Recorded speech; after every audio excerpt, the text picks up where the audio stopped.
Hello everyone, this is Robert. Building your own pair of speakers is a really fun and rewarding DIY project, but there's some woodworking involved, there's a lot of finishing work to make them look nice, and you generally end up with just this boring looking box when you're done. So I decided to create my own speaker, which is the retro 3D printable C-Note. You can build these for under $250, and all you need is a 3D printer and soldering iron. There is no woodworking and no tedious finishing, and they sound wonderful. So let's get started.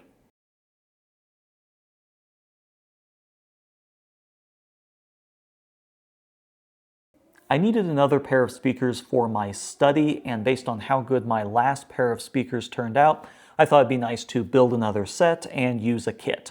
I've always been curious about the C-Notes from Parts Express. It's a nice entry-level kit that gets a lot of high praise, and if you've been in the DIY audio realm, you know of the C-Notes. They originally debuted for about $100, but at the time of filming, it's about $140 for the pair, or $125 if you don't get the enclosure. The size that I'm dealing with, these are perfect. I didn't want to get something too small. I wanted a little bit more bass performance, but not something too big that it wouldn't actually fit on the bookshelf. So the C-Note was the obvious choice. First step was to get a pair of them, put them together, and see how they sound. I started by building the kit as is for two different reasons. First, I wanted to see if it was even worth using for this project. If it sounds like poop, maybe I want to go try something different, but it sounded decent in the stock configuration. Secondly, I needed some sort of reference to test against, and that's why one of these has drivers in it and the other doesn't. I wanted to just kind of have something as a baseline to test against. Does my 3D printed version sound better? Does it sound worse? Or how does this thing just sound on its own? So I decided to build everything up. And during this process, I learned two things. One, I was surprised by how many components and how complete this kit was. It really does include everything. It includes all the fasteners, all the components for the crossover, length of wire, everything was there and included, and that was really nice to see. Secondly, I was kind of surprised at how cheap and terrible the enclosures were. Mine particularly, I do not think this is MDF. It feels a lot more just like fiberboard. It was really fuzzy, required a lot of sanding. I don't have any footage of actually building these because it's kind of not relevant to this project, but they were kind of a pain to build, and it does not feel like MDF. It feels a lot more just like fiberboard. It's very thin, and I wouldn't have been satisfied with this enclosure on its own. Granted, it was only $140, but we can do better. The design for the enclosure went through many different iterations, but the ultimate goal was to have something that looked interesting and looked unique. A lot of modern speakers are kind of square, boxy, and rectangular, but a lot of older designs had a lot more geometric features. So I went with a hexagon and then just drafted it backwards to kind of make it look a little bit slimmer and also reduce the amount of internal parallel surfaces. But I wanted to keep the internal volume and the port length the same because I don't want to change the crossover or the overall sound characteristics of the speaker. I also wanted to have an integrated port. These early designs kind of used the original one, but I wanted to kind of integrate that in and then also leverage 3D printing so that it was properly braced and all that. So I ended up with something like this. And we'll take a closer look at this. But this is the final design. You have an integrated port. The crossover sits in here.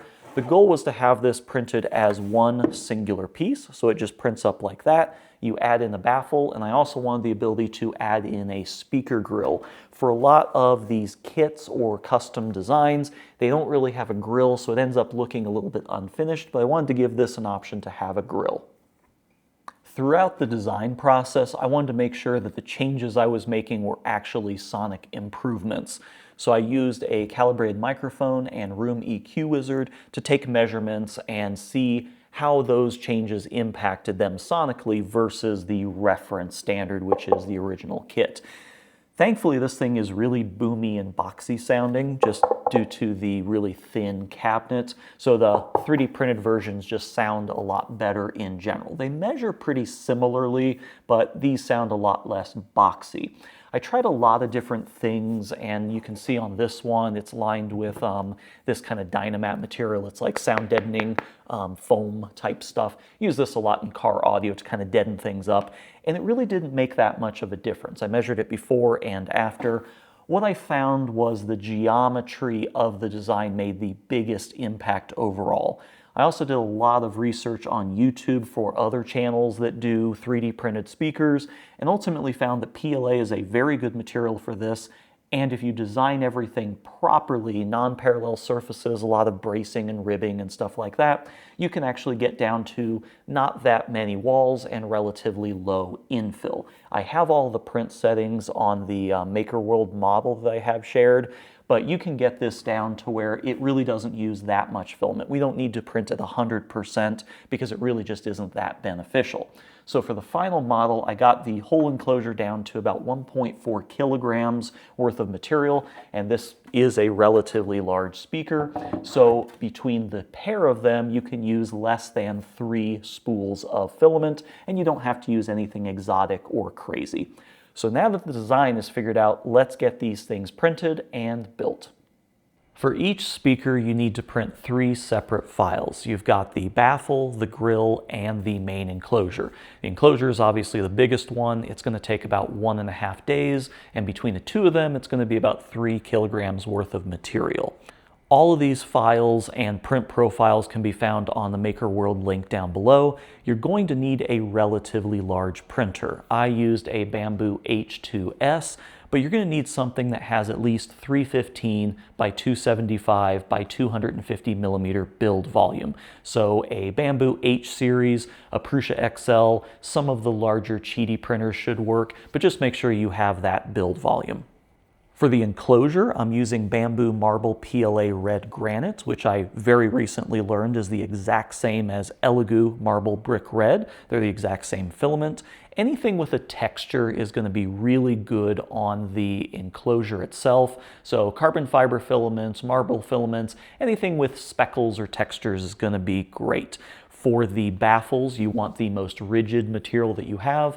I'm using PLA carbon fiber. And for the grills, you can use just about anything. Just a black, simple PLA should work fine. Just avoid PETG for this entire project, unless you're using PETG carbon fiber. PETG is a flexible material, so you don't want any flexibility here. The goal is to have as rigid of a material as you can, so PLA is a really good fit. So before I put these together, let's talk a little bit about customization. Because this is 3D printed, you can do a lot of different color combinations just by selecting different materials, selecting a different grill material, adding an accent ring. See, I've got one there, and I printed a lot of these little test models when I was trying to figure out what look I wanted to go for. As you can see, I was trying for that red-orange, but adding a little contrasting ring on the end, changing it over to a lighter material with a little accent ring, doing the whole face as a different material. There's a lot of variability that you can have in the overall look and design of this speaker just by changing your material choices. In the slicer, you could just simply add a height range modifier to swap out to a different filament, and I'm also curious to see what a wood fill filament would look like. There's a lot of different options here. Once everything's printed, you'll need to assemble the crossover according to the original instructions. There's a lot of tutorials and videos on how to do this. If you're new to soldering, it's good practice. Just make sure that you leave yourself enough leads for the cables, because those need to connect into the drivers.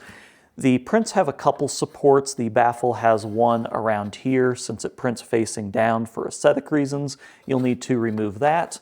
And then on the enclosure itself, there's a couple here on the back for the binding posts. I found that a small flat-bladed screwdriver is a really good way to just pop these out. And once that's done, we can start assembling everything.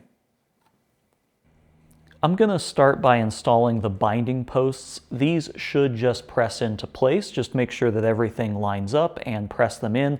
If you have any issues pressing them in, you might want to try just a drill bit to kind of clean up the hole a little bit, but they should press into place. Just avoid hammering them in. You might crack the back panel Ask me how I know.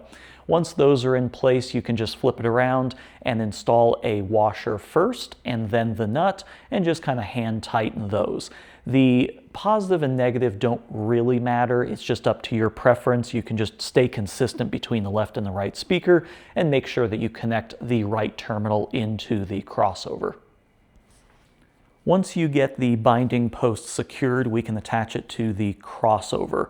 On the crossover, there's two leads that are labeled in plus and in minus. These go into the binding posts. Just make sure that positive goes into red and negative goes into black. Slide the rings over the binding posts, add a washer, add a nut, and secure that down. The actual crossover slides into a slot in the back of the enclosure and then is secured up front with two little M3 screws. These aren't included in the kit. I have a bunch of these because this is the size I use for pretty much every project that I build. I have a link down below. It's a good thing to just kind of get a pack of these, but any screw that you have on hand that will fit into here should work fine. It is a relatively short thread though, keep that in mind. You could also use some glue in a pinch if you wanted to. And then after all that's done, you can go ahead and tighten up the binding post. You can use either a deep socket or you can use just a pair of pliers. Don't over tighten it. It just needs to be snug so nothing rattles around. The front baffle needs to be fully sealed and airtight to the enclosure, so I'm using some of this foam gasket tape in between the two. I'm just going around making sure there's no gaps. I have a link down below to this stuff. If you don't have any or don't want to purchase some, you could use double stick tape or some sort of glue. You just need to make sure that the front baffle is airtight to the rest of the enclosure. Once that's done, we can add on the front baffle and get that secured in place. The front baffle attaches to the enclosure with 6 number 8 1-inch long wood screws. Be very careful when securing these in place. Because we are tapping directly into the PLA enclosure, you may hear a little bit of cracking and creaking. Just go really slow and don't over tighten it. As you can see, I'm using a driver, but I have the clutch setting set to as low as it'll go, and then I'm just finishing them off with a screwdriver. These don't need to be crazy tight, they just need to be snug, just like everything else. We don't want to over compress anything or form dimples in the front of the baffle. You just need to get it somewhat tight so that no air leaks out of it. Before we screw the drivers in place, we obviously need to connect them back to the crossover. I soldered mine in place, but you could use connections. The kit doesn't come with any. I used it for testing, but for the final build of this, I'm just going to solder them in place. One of the annoying things about this kit is the tweeter does not have a positive and negative label on the terminals. The thinner one is the negative and the fatter one is the positive. So the fat one goes to red, the thin one goes to black. That is nowhere in the manual, nowhere in the data sheet of the tweeter. You actually have to just search the internet and find some forum posts that talk about it. But once I got that all connected together, I can flip it over and then finally screw in the drivers. Be very careful once again, go nice and slow, and make sure these are snug but not overly tightened. So now that the cabinets are assembled, it's time to finish these off with the speaker grills. You can find grill cloth on tons of different sites, Amazon, Etsy, eBay. Guitar cabinet cloth works really well. Any kind of acoustical cloth should work great. I'm using this kind of tan khaki, and I have it cut down into manageable sizes. And then we're just going to fit this on the frame, glue it up, and we should be done. This process is a little bit fiddly, but I'll show you how you get it done. To make the grills, start with a section of your grill cloth that's at least 1 or 2 inches larger than the overall frame. The size doesn't really matter as long as it's bigger. And if you have any kind of pattern to your grill cloth, you're going to want to make sure that's lined up. So pick a corner, align it with that pattern, make sure it's all square. It's going to look really strange if it isn't. And then apply a thin layer of CA glue or super glue to the edge. There's a little bit of a lip on the frame. Make sure you're on the inside portion of that lip. If it seeps over to the edge, you're going to see it from the front. So just put a very, very thin line of glue on there and then fold the fabric over and let it dry. I'm using a block of UHMW to kind of press it in and make sure it's nice and firm on there. Any kind of plastic or material that's not going to stick to the super glue should be fine. I think nylon, HDPE, UHMW, those are good choices. If you don't have any of those, you can probably just use some wax paper or parchment paper, anything that's not going to stick to the glue. Once you get that first edge in place, you're going to work on the opposite corner. The key here is to not pull it too tight. You want to have it just tight enough to where it doesn't bunch and it's not loose in the front. But if you try and pull it too tightly, you're going to be chasing that the whole time. You're going to have to pull this corner tight, then that corner tight, and you're going to have creases everywhere. So you don't want to be too loose, but you also don't want to be too tight. And that's kind of where the struggle comes in. However, once it's glued, you can lift certain corners and reset those. So it's better to err on the side of being a little bit too loose than being too tight. And you basically just go through this process for each one of the faces. Once you get all the edges done, now you can move into the corners. Just pull back the fabric gently, add a couple drops of super glue, don't add too much, pinch it, pull it back, and then use your rubbing stick to kind of rub everything into place and let it dry. This actually works better than you'd think, and you don't end up with any creases or ripples. Using your sharpest, most high quality scissors or shears, cut back the excess fabric along the edge. You can do this in several stages. Don't try and do it all at once, and be careful not to pull the fabric back. It's not gonna look great right now, and that's okay. We're gonna fix it, but use the outside edge of the frame as a guide and just get as close as you can. But scissors are kind of mandatory here. I've tried razor blades, X-Actos, and other things, and scissors are really the only way to go here. So once you get to this point, it might look a little bit rough. There might be a lot of loose pieces. It might be a little uneven, like there's a big section right here that's coming up. That's okay. We're just going to re-glue that and put that into place, and all this will be just fine. So don't worry about it at this point. You most likely have a lot of sections that are lifted or didn't fully glue, and that's totally fine. It's pretty easy to correct. Just go along the whole outside edge, and if you see anything that didn't stick, add a couple drops of super glue, press against it, let it dry, and then just do this along the whole perimeter.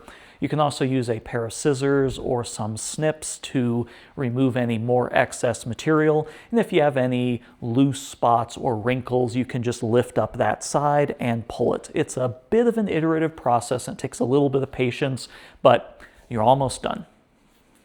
I'm using a lighter to burn off any of the stray edges from when I cut it earlier. This is completely optional, but it does make it look a little bit cleaner. Once that's done, we can install the magnets. These could be glued in place, but I'm screwing them in. I'm using the same screws that I used for the crossover earlier. There's 6 of them, and once we get these installed, we're done with the speaker.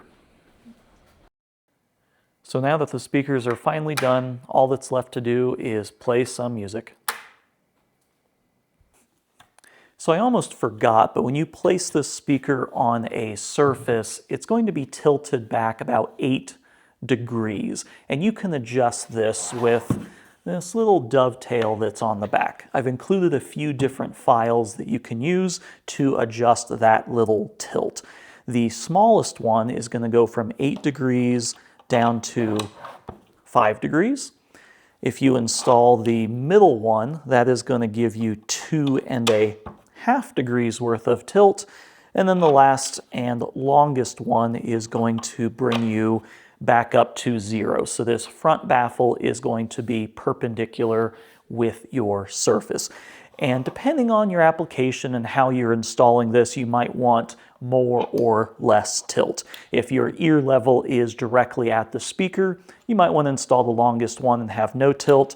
But if it's a little bit down low, you might want to use one of the others or none of them. And they just slide directly into the back right there. So just something to keep in mind. And also on the bottom of them, you can use a little piece of foam that you used on the baffle, so it has a nice little foot to rest on.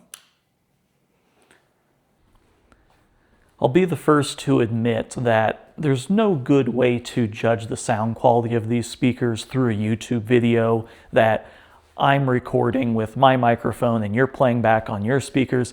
It's just really problematic. But I can say they sound a lot like the original C notes, but a lot fuller and less boomy and boxy sounding because of this improved enclosure.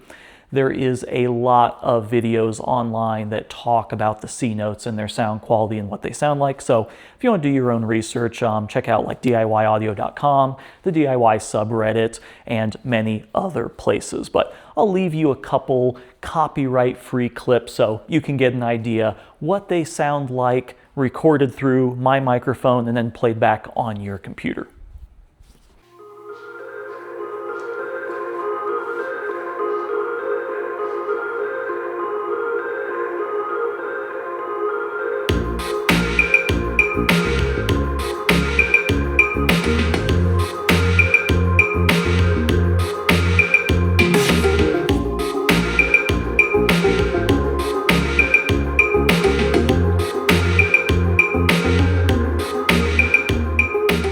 Overall, I really enjoyed designing these speakers. It was a very long and drawn-out process with a lot of iteration, but I'm very happy with the end result. Building speakers is always fun. I highly encourage anyone that hasn't ever built speakers to try this out. It's shocking how good they can be. And I'm also really curious to see all the different color combination and finishes that people can come up with. There's a lot of possibilities here. So as always, thanks for watching. Check out all the links down below. I also have another YouTube playlist of some tracks that I put together. These are some of the songs that I was using to test out the speakers. Obviously, this is going to be copyrighted stuff, so I can't play it in the video, but those are the songs that I was actually using to test out these speakers, and yeah, they sound pretty good. I am very happy with the end result. Thanks for watching. See you in the next video. Bye.